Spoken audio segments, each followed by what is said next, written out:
Good evening, everyone. We're glad to have Senor Hall here with us this evening, presenting about real estate careers and working in the field and investing. And we're so excited because he's actually one of our NCBPS teachers, but he's going to wear a little bit different hat tonight. So, Senor Hall, take it away. Thanks, Kim, and thanks everybody for coming out tonight. So, couple things about the session before we do get started. If anyone does have questions as we go, I would love you guys to ask any questions that you have. So go ahead and please put those in the chat feature, or if you would like, and be switched on into how all this works. You can also raise your hand and toggle that in your participant information as well. And if you have a microphone, you can certainly use the microphone to ask questions as well. And yep, this is part of the iWork series. And let's go ahead and get started. So I'm going to talk about real estate investing and kind of how that works. This isn't a career of mine. This is more like a hobby. And, but as we're going to see, there's kind of some pretty cool ways that you can make money on real estate and then also hold an investment long term that might pay off even bigger 10, 15, 20, 30 years down the road. So typically, for career type stuff, we'd like to talk about the prerequisites and education required to get into this line of work. But basically, you don't need any certifications or trainings at all unless you actually want to be a real estate agent or work in the mortgage side of things. But if you're just buying the house, you don't need any trainings or certifications to do that. However, some of the stuff we are going to go over tonight will kind of help prevent, pitfalls, or at least you'll kind of understand the big picture of how all this works. So let me, and is the PowerPoint is it displaying okay for you guys? Maybe just a yes in the chat or something like that. Okay, sweet, as long as it looks good. So yeah, please don't be shy to ask any questions as we go. So what is real estate investing? And in general, that is purchasing a property with the intent to manage the asset to produce income. And that's a little bit different than like you buying a house to live in, because that's not necessarily you trying to make money out of the deal. That's just you needing a place to live, because everyone needs a place to live.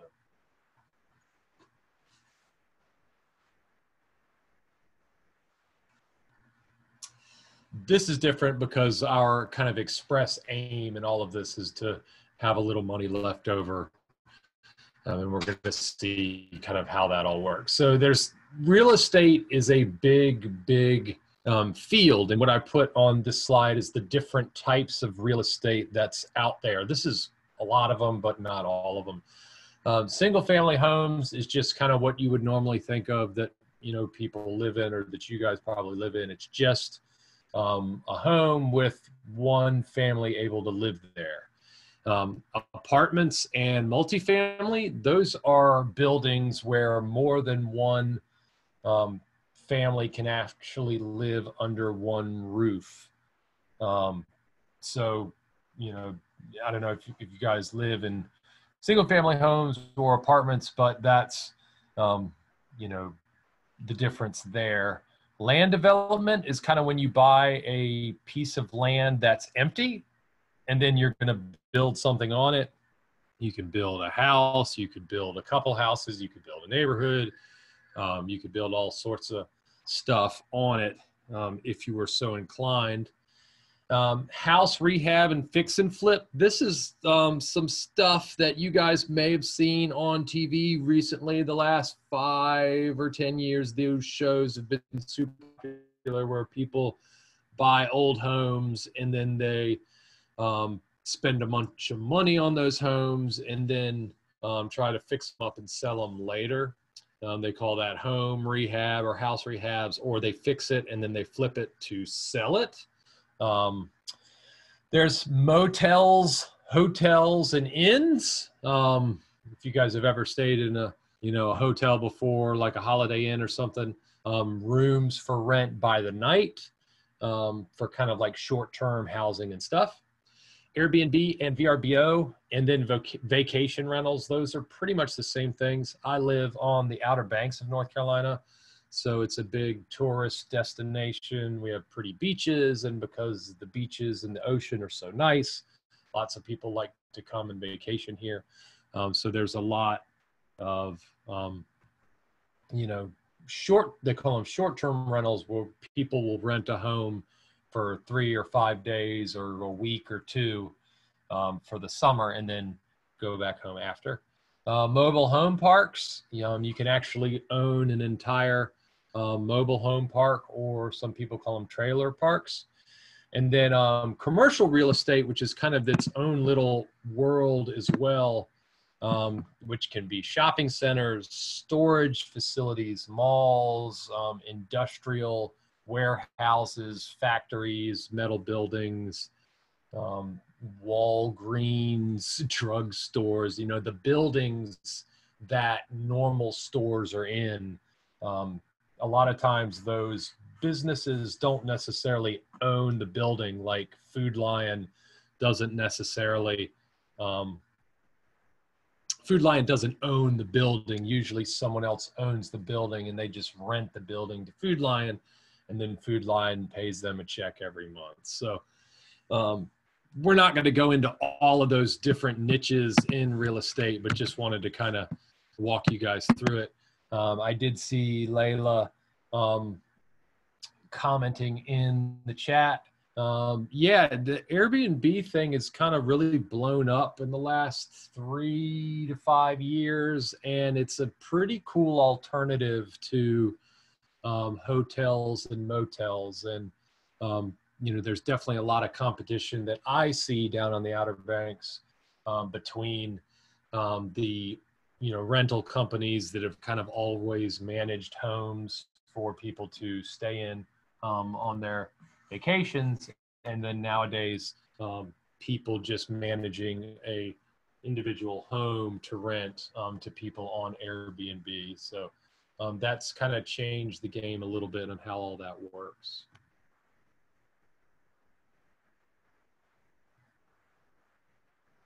So how does a property actually make money?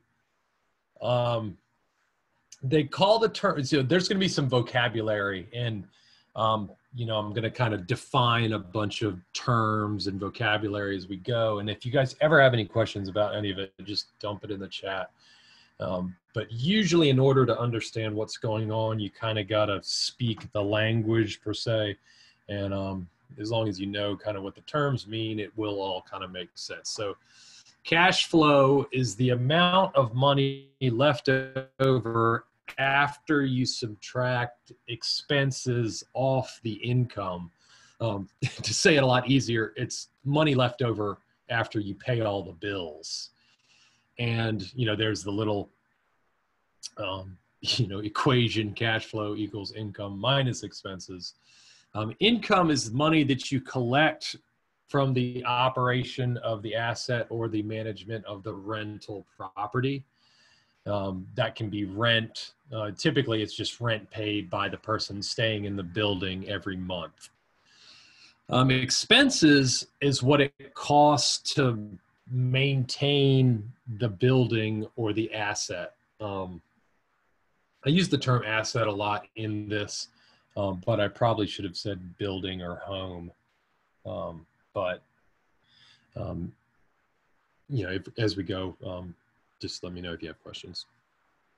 And appreciation is when your house increases in value while you own it. Real estate usually goes up. It doesn't always go up, but over a longer term, the real estate value does tend to grow. So what that means is, say you bought the property for $100,000, you lived in it for 10 years, and then you wanted to move on, and then you sold it, and now the home's worth $150,000. You can sell it for more than you paid, and you can make money that way as well. So what are the expenses associated with the management of a rental property? So unless you're super rich and you pay cash for the whole thing, you've probably got a mortgage. And we're going to explain what a mortgage is a little bit later. But a mortgage is basically when you get the bank to help you buy something that's really, really expensive. Because, you know, that house that costs $100,000, most people don't have $100,000 laying around. And what the bank will do is the bank will buy you the home, but you're going to have to pay back the bank all the money that it helped you buy the house with, plus interest. Property taxes. Most cities or counties charge people that own real estate property tax, and you have to pay it every year. So every year you get a bill from the government saying that, oh, your property is worth this amount of money. You owe us, you know, $2,000 in property taxes. And they're going to keep doing that to you every year.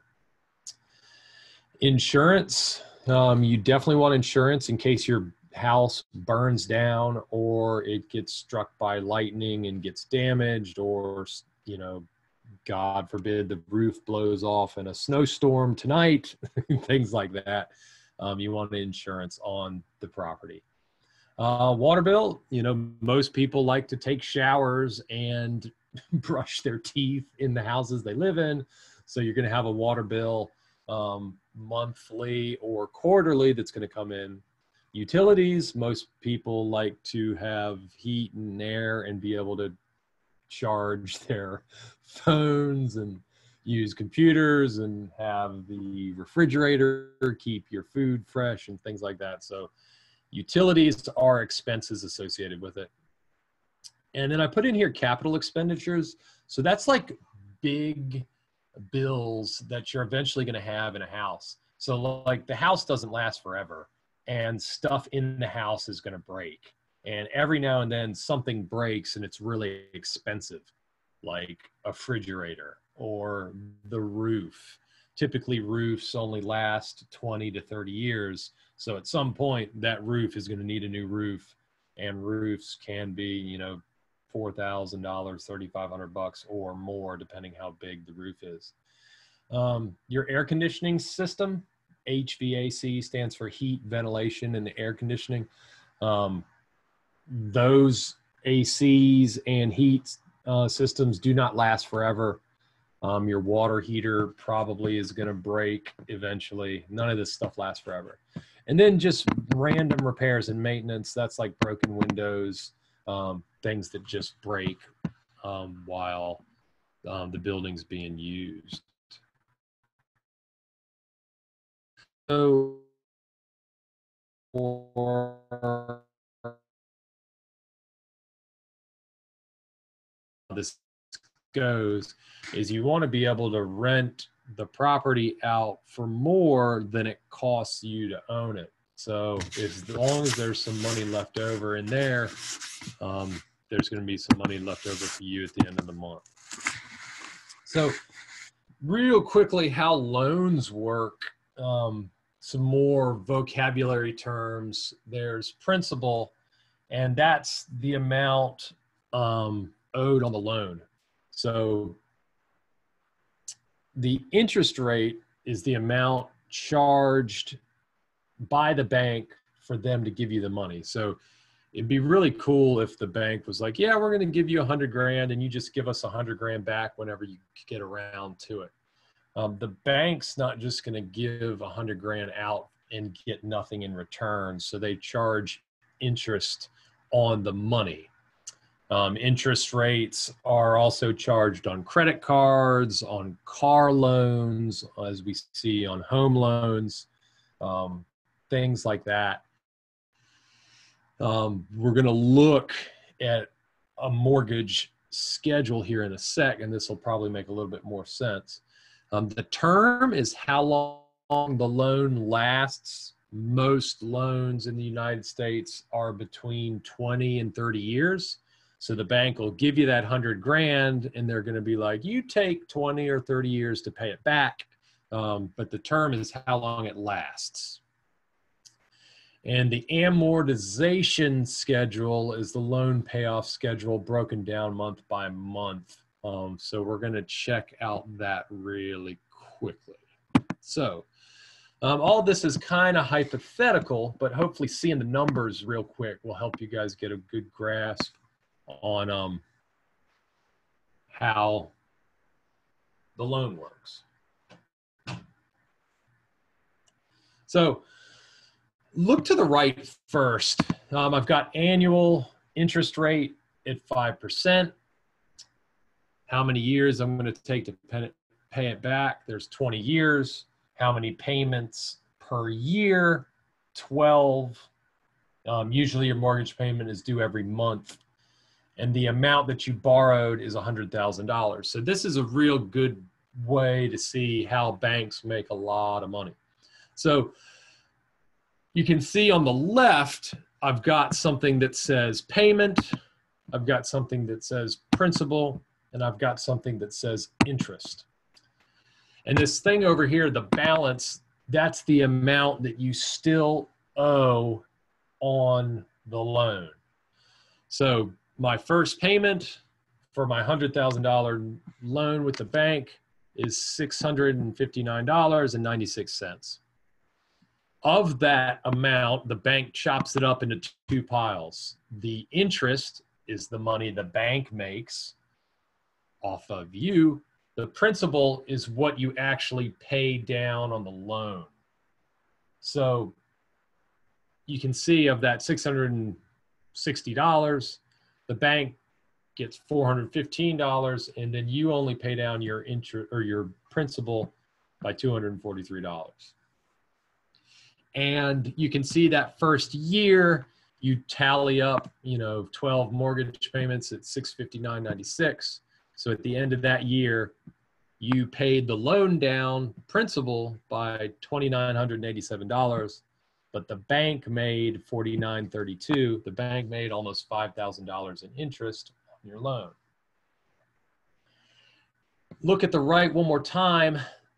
The principal, you borrowed $100,000, so you're going to pay that back. But you can see over the course of a 20-year loan, the bank is going to make $63,321.53 off of you as you pay that loan back every month. So that's kind of how that works. Any questions on mortgages or how the bank makes a lot of money or anything like that before we go any further? And then we're going to try to look at something and see if it actually makes money. So let's examine a piece of real estate and see if we can get it to make money and pay its own bills. So the way most people shop for homes is on the MLS, which stands for the Multiple Listing Service. Really all it is a website that has a giant list of homes that are for sale, and you can look in different areas, look for homes for sale in different areas. And a real estate agent usually helps people find homes and buy homes. Buying a property or a home is somewhat complicated, and the real estate agents kind of help you through that whole process. So once again, we're looking at cash flow, income minus expenses. So here's kind of a breakdown of all of the numbers that you kind of want to look at when you're kind of breaking this down. So the purchase price of this house is $100,000. The bank usually is going to give you a loan, but they're going to make you pay something up front. Layla, that's a very good question. I'm going to talk about credit score a little bit after this, but it depends. The better your credit score, the better interest rate they're going to give you, which means you pay less money to the bank. Banks are funny. Like, banks like to lend money to people that they don't think are sketchy. Banks will lend to people that are a little bit sketchy or don't have great credit, but they're going to charge them more money, even though that doesn't necessarily seem fair, because they're more at risk. So there's a bunch of things that go into that, but I can't speak for a bank. The higher, the better. Credit scores don't matter so much if you have a good job. Credit scores don't matter so much if you have a long history of working a good job. And then credit scores don't matter but so much if you can put down a lot of money for the down payment. So those things kind of, as long as you've got some of the other stuff going on, you can definitely kind of help make it a little bit easier that way. So very good question. So the down payment, the banks are usually going to want you to put some money down on the deal. So if the house costs $100,000, they usually like you to put down 20% of the purchase price. That's not always the case, but they like that. And so if the home costs $100,000 and you're bringing $20,000 to closing, really your loan's only $80,000. And then over here in the middle section, we see revenues, and then we're going to look at the expenses. So the rental income, you know, I'm using like basic numbers here, but $1,000 a month is what we can charge to rent out that house. So the house is going to make $12,000 a year, or $1,000 a month. So that's how much money the house is going to make. Now we got to start beating it up, subtracting the expenses. So the first expense in that column is the property tax, $800 for the year. If you divide 800 by 12, you get $67. So property taxes, $800. Insurance, once again, I kind of use like round numbers, but there's $1,000 insurance that you got to pay as well. Maintenance and repairs. Some years things don't break. Some years everything breaks. But kind of the moral of the story is that if you're going to buy this thing and be responsible for it, unfortunately, you're going to have to dump some money back into the property on things that fall apart. Utilities and internet I put in there. This depends, but in general, your tenants or the people that rent the house pay the utilities. So that's not our problem or our financial responsibility. That's on the tenants. Capital expenditures, that's CapEx. I just said $600 a year. Remember, that was those big ticket items like a roof, a busted water heater, maybe a fridge that goes bad, you know, your heat and air system that might fail in the dead of winter during a snowstorm, and then you're bummed because you don't have any heat. So we're going to add all that up. So those are yearly expenses. We basically get $9,000 total. So the property makes $12,000 a year. but it cost us $900. Oops, sorry. But it cost us $900 or $9,000 a year to pay all the bills. That's not the end of the road, sadly, because, or sorry, the expenses are $3,000. The money left over after that is $9,000. So that sounds like a good deal, right? But we haven't taken out the mortgage payments for the house yet that happens every month. So we make $12,000, we take away $3,000 in expenses, and then we have our mortgage payments that ends up being about $48.64 a year. But there's still some money left over. So cash flow equals $4,136. So if you bought that house for $1,000, you paid all your bills, and you had someone renting it, you could make $4,000 a year or $344 a month renting the house to those people. Any questions on how those numbers work or anything like that? Our mortgage payment, you know, I didn't really show that on there, but the $405 a month is basically principal and interest on the $80,000 purchase amount. So this is definitely what Layla was kind of asking about. So what do banks like to see on the loan applications? Be employed with 2 years of steady, stable, and consistent income. That really is, if you can go in there and show them W-2s, you know, or that you worked at your job for at least 2 years, and this is how much you made, and it's stable and it's consistent, and you still have the job. That's really good. Banks love that. Low debt. Banks also like that you don't have a whole lot of other debt besides the debt they're about to give you when you buy the house. So you don't want to have a bunch of credit cards that are maxed out. You don't want to owe, you know, a $500 a month car payment on, you know, an expensive automobile, things like that. The lower debt you have, the more the bank's going to think that you're going to be able to pay them back the money for the mortgage on the house. Credit score.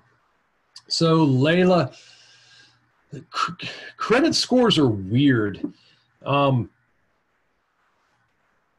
The credit card companies, they like you to have credit cards, and they like you to use credit cards, but they only like you to use credit cards when they're not maxed out.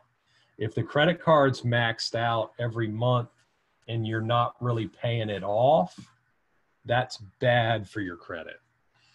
However, if you have a credit card of maybe, you know, $1,000 limit, and you've only got like $300 on it every month, and you're kind of keeping it in that range, they really like that. So use a credit card and pay your bills, and your credit score will go up. But if you end up having a lot of debt, they also don't like it when you miss payments or you're late on payments. They hate that, and being late on payments is going to damage your credit score. And then lastly, I said down payments of 20% on the loan. Banks are going to make you bring that money usually to the table to close to buy the house. So that's kind of the main way that people, well, I don't want to say main way. That's one of the ways that you can make money on real estate, is renting it out for more than it costs you to own it. The other thing is appreciation, which we talked about a little while ago, but, oh, Layla, you're very welcome. Sometimes if you buy a house for cheap and then you sell it later, you can make some good money. So we're going to look at some scenarios real quickly. Back to that mortgage calculation. If you stay in a house for 5 or 6 years, you're going to pay down the loan. So even though you started owing the bank $100,000, every month you're reducing the debt on that. So if you stayed in this house, hypothetically, we're going to use ballpark examples for 5 years, your principal is being reduced by $3,000 every year. 3 times 5 is $15,000. So really, you started off with a loan at $100,000, but you paid all the mortgage payments. So now you only own $85,000 on the house. So you can actually keep more money when you sell the thing, obviously, for the less you owe. So here's kind of an example. That original purchase price was $100,000. When you sell it, you only owe $85,000. And then let's just say you sell it for $150,000. We subtract $85,000 from $150,000, and then you've got $65,000 all of a sudden. So the crazy thing about real estate is if you do it right, you can make money every month because there's money left over after you pay all the bills and the rent coming in. But if you buy it at the right price and you sell it at the right time, you can also make a lot of money there. So, this person did all right because, they were making $350 a month, but then also made $65,000 when they sold it. So those are a couple good reasons on why real estate can be a good investment. Tax advantages. The government likes people to buy real estate because the government lets you deduct interest from mortgages on your taxes. Without going into too much detail on that, the government subsidizes the banking industry by encouraging people to borrow by letting you pay less taxes if you have mortgage interest. So long story short, you can owe less taxes if you have mortgages on real estate. Debt leverage, basically what that says, it's kind of a fancy word for using the bank's money to make money for yourself. So obviously that home cost $100,000, but I don't have $100,000. You only had to pay $20,000 to actually buy the house, and then you pay it off over time.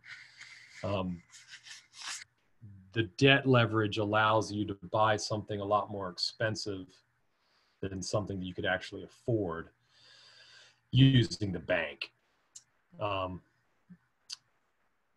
Cash flow, obviously we already talked about that. Appreciation, that's when the house goes up. The other crazy thing is if your tenants are renting the place, they're technically paying the mortgage for you. So they're buying the home for you even though you own it, which is kind of weird. Real estate, you also have a lot more control over your investment. You don't necessarily, if you buy stocks in a certain company, you actually you don't have any control over what that company does. But if you manage the rental property yourself, you do have a fairly good control on what goes on there. And then it protects against inflation.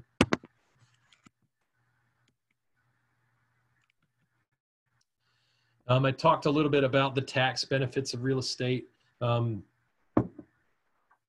of the costs associated with managing the rental property can be deducted from your taxes. Depreciation, without going into too much detail about it, the government makes you depreciate the value of the home over 29 years, I think. And that basically says that the building over 29 years is going to essentially, fall apart, and then they let you deduct that from your taxes. The mortgage interest is deductible. If you make a lot of money on the property, you can pay taxes on it if you want. But if you take that money and use a 1031 exchange, which is something the IRS has in the tax law, to buy another property, you can basically not pay taxes on the money you made. There's a whole lot more details into that, and you obviously should always talk to a tax advisor and an accountant about any of this stuff. But avoid paying taxes on the money you make on real estate. And then basically all those expenses we talked about earlier, those can be deducted from your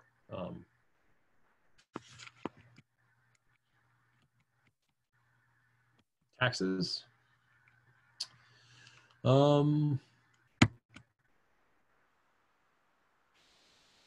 That's pretty much all I had.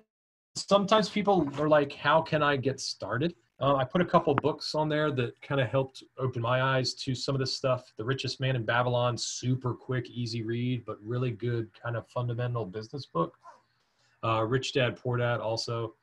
If you have other questions, you can always reach out to me. I'm going to have my email address on the next slide. But you should just talk to people about it. Maybe talk to parents or people that you know that own houses, or if you ever meet someone that does this, you can always learn so much from other people that are doing this type of stuff.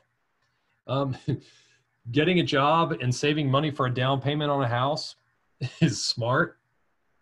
You can check out the website, biggerpockets.com. It's super cool real estate investing site. And then you can check the MLS for homes that you might hypothetically buy, and then try to calculate whether or not the thing's going to make money. So thank you guys for coming tonight. I hope everyone had a great time. I appreciate the opportunity to speak with you guys. There is my email address.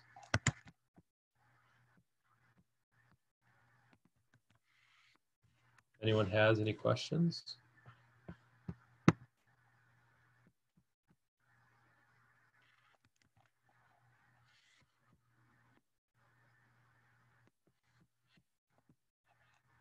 You're welcome. And then if anyone wants to use the wants access to the PowerPoint or whatever, there's a link to it, and you guys can have access to it. So thank you guys for coming tonight. I will stick around a little bit longer. If anyone has any questions, I am going to stop the recording now. If anyone has questions off the record,